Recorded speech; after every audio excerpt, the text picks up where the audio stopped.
Hello and welcome back to another episode of Solo No More. I'm your host, Catryce Thompson, and the topic that I'm going to be talking about today has been talked about many times before, but it has been something that's come up a lot recently in recent conversation with friends and family, and it's just something that's been on my mind all year long, and honestly something that's been on my mind a lot over the past year, but it's making friends as an adult and just like adult friendships in general. I will say that it's such a struggle. It's a struggle, and my personal struggle has been the fact that I didn't have a traditional college career.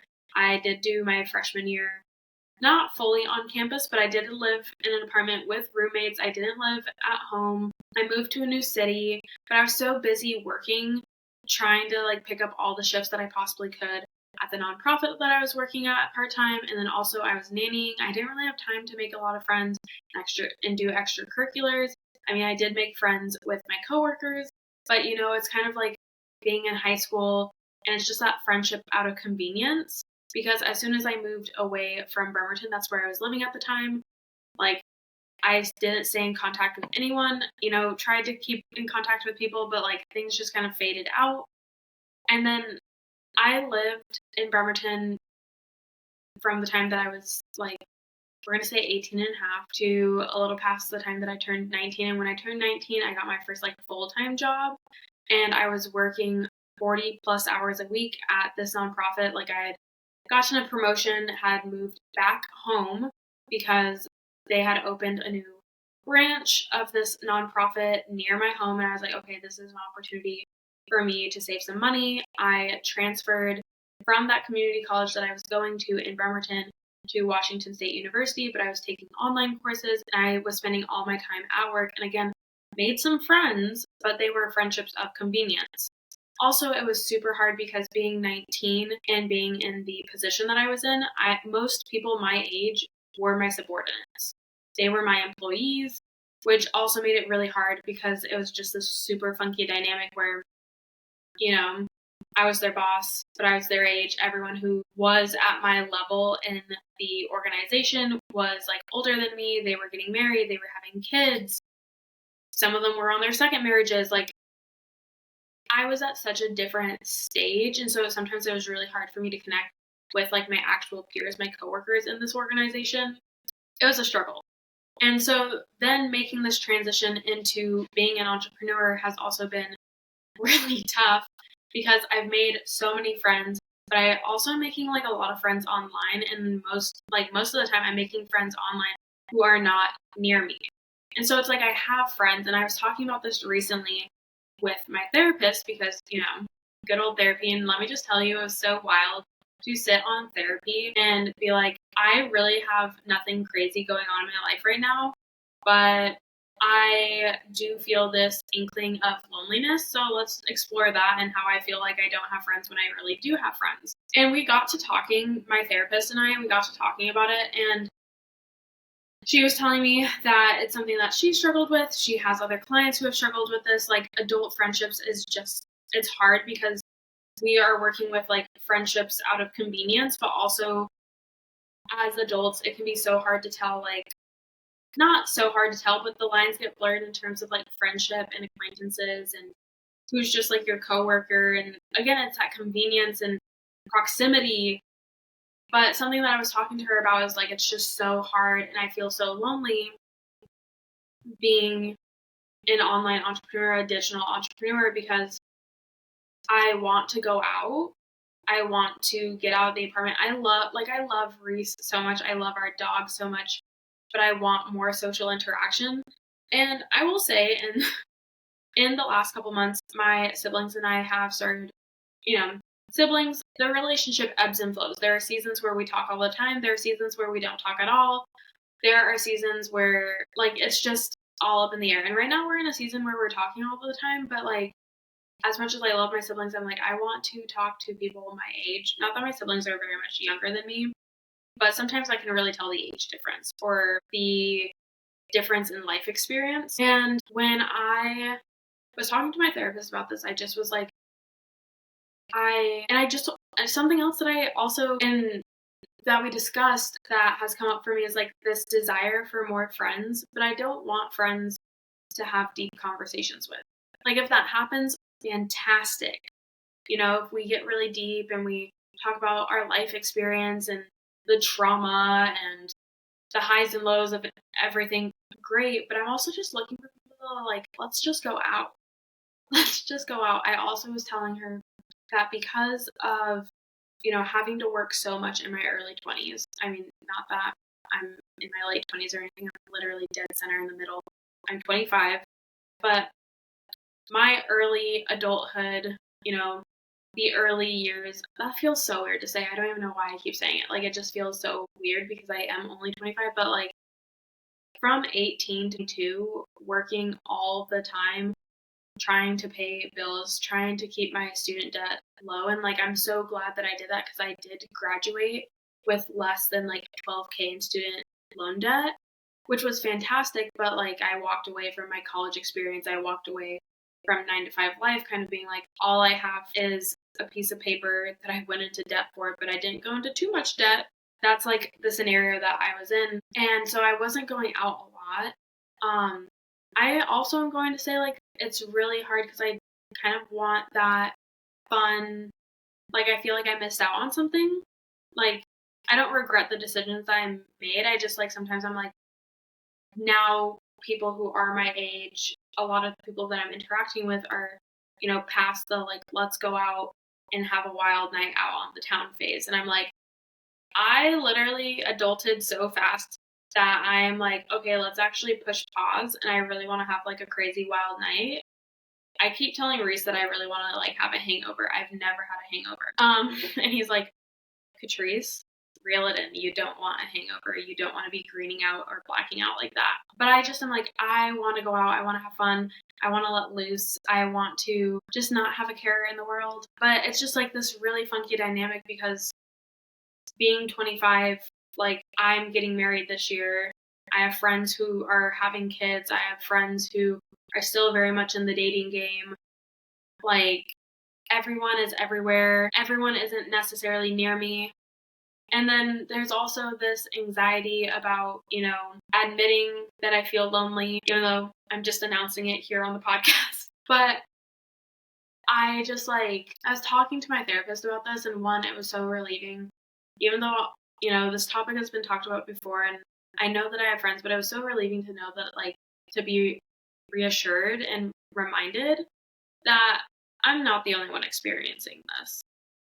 And I think that what's also really hard is that I attend these networking events, and so I'm meeting lots of people. It's not like I'm totally isolated in my apartment, and I am trying to go out, and I go to networking events, but it sometimes feels like, outside of the networking events, I don't talk to people. And I was talking to my mom about this because I was like giving her a therapy debrief and talking about how growing up, I was always surrounded by people. I was always doing all these extracurriculars. I was always around people. I always had some sense of a friend. But everyone was divvied up into boxes and no one ever like enmeshed. Like, I had my soccer friends, I had my choir friends, I had my cross country friends, I had my track friends, I had my church friends, I had, like, I think that's really the majority of it. But like, everyone had their own little boxes. I wasn't someone who growing up had like birthday parties. But I remember being 18 and I was a senior in high school, I wanted to have a birthday party. I had a birthday party, a little get together. And I remember having like this little bit of anxiety about the actual idea of my friends all enmeshing.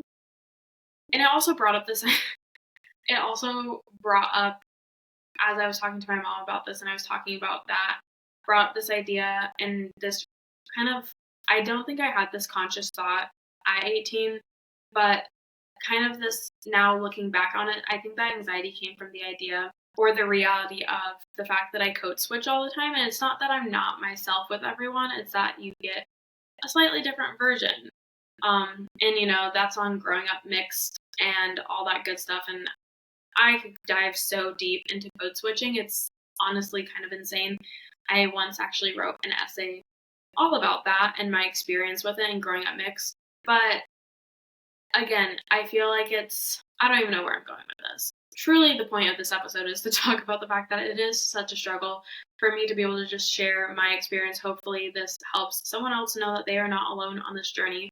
some things that from my therapy session where I was talking about feeling lonely and wanting new friends that my therapist and I talked about is she, one, recommended 2 books to me. One of them was called, I want to say it was called The 2-Hour Cocktail Party.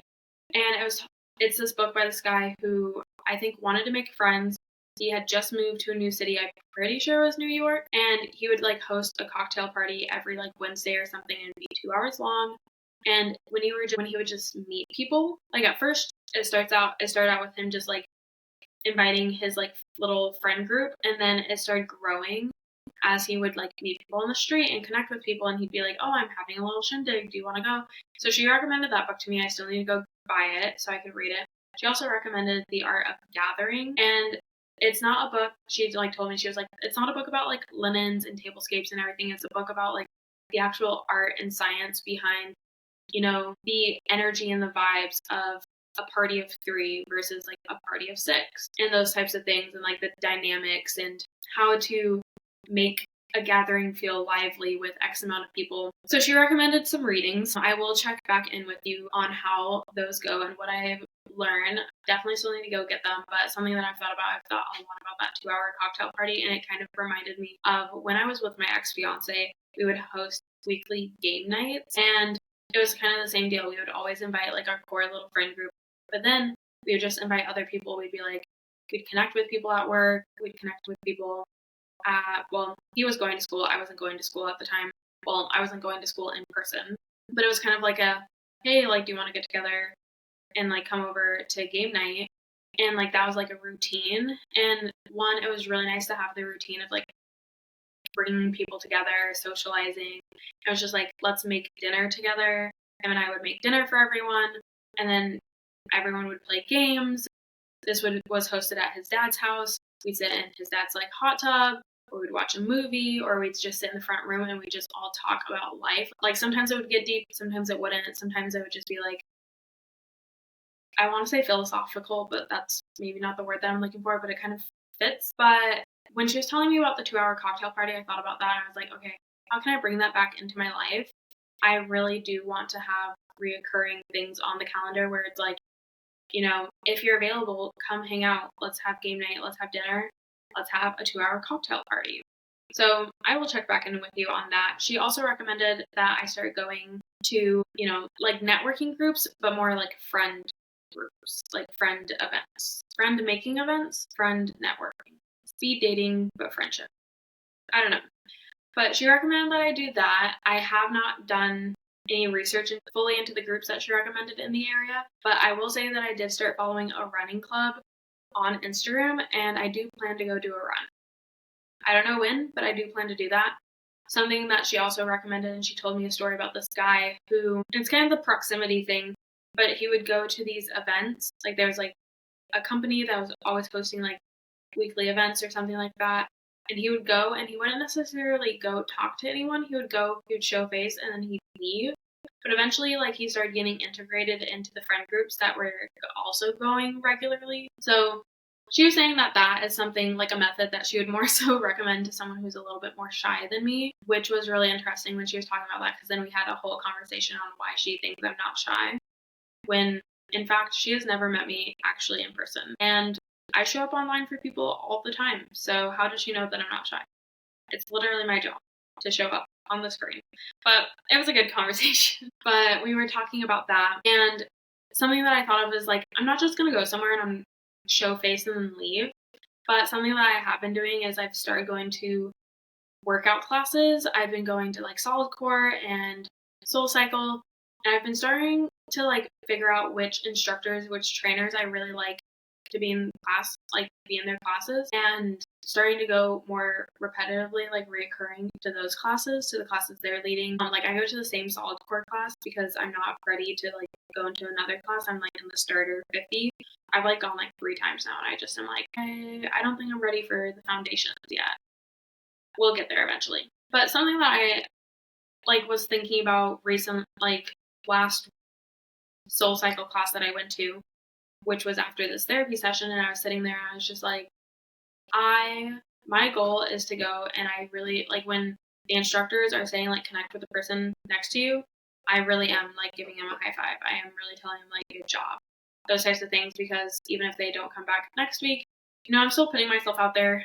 But yeah, that's the little shebang for you this for this episode. Is just really making friends as an adult is hard. You are not alone if you are going through this. This is one of the reasons that I created Syndicate, and I'm starting to look at, like I said, to our cocktail party. Reese and I are talking about, what would it look like for me to host events. I used to host this event called Create and Connect, which was on a quarterly basis, and it was like networking and photo minis.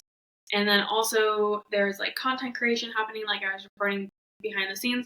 That was also an amazing way for me to make friends. And so I am looking for new ways, and I'm going to bring you along on this journey. I'll be talking about this journey on Instagram, on my personal Instagram. I'll probably talk a bit about it within the Syndicate.